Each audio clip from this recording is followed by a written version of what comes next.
TPRI kembali mengingatkan Anda untuk selalu mengikuti protokol kesehatan dengan cara menggunakan masker, mencuci tangan dengan air mengalir, menjauhi kerumunan, mengurangi mobilitas, serta mengikuti vaksinasi. Saudara, inilah Kepri hari ini bersama saya Desi Hanapia. Kita langsung ke informasi yang pertama. Satpol Airut Polresta Barelang menangkap seorang penyalur PMI ilegal. Tersangka ibu rumah tangga bernama Ayu Nandika diamankan polisi di Kampung Melayu, Batu Besar, Kecamatan Nongsa.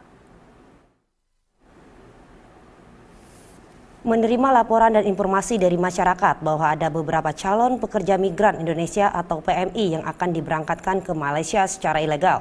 Berdasarkan laporan dan informasi tersebut, unit Gakum Satpol Airut Polresta Barelang melakukan penyelidikan hingga akhirnya polisi mendapatkan bukti-bukti pengiriman PMI. Sebelum diberangkatkan ke Malaysia oleh pelaku, calon PMI diminta untuk datang ke rumah.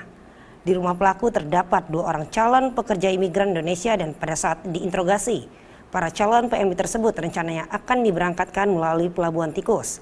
Dari pelaku, polisi mengamankan barang bukti berupa 2 paspor, 1 tiket feri, 1 tiket pesawat Lion Air, serta tiket bus. Untuk setiap pekerja yang akan diberangkatkan dikenakan biaya sebesar 6 juta rupiah per kepala.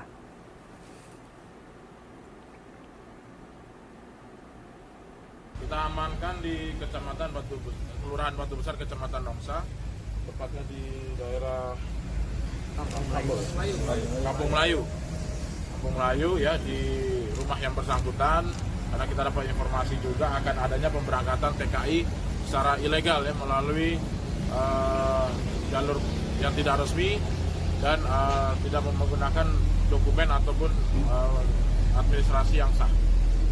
Berapa orang calon TKI yang mau diselundupkan, Pak? Ya, pada saat kami lakukan ke TKP, pada saat kami lakukan penggerbakan TKP yang didapati baru 2.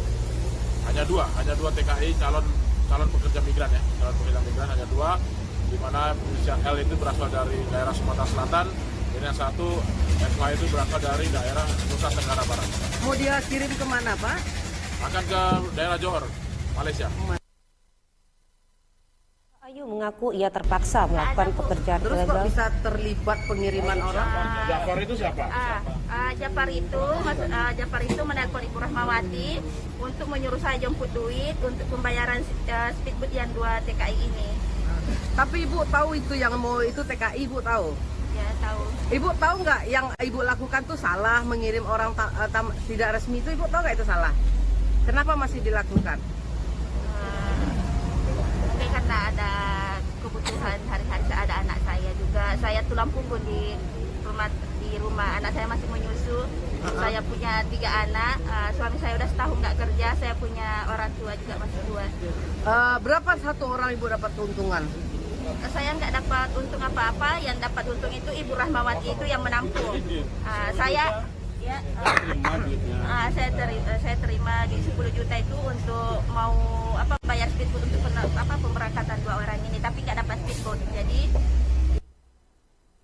Pelaku terjerat pasal 81 dan atau 83 Undang-Undang RI nomor 18 tahun 2017 tentang perlindungan pekerjaan migran Indonesia IO pasal 55 KUHP.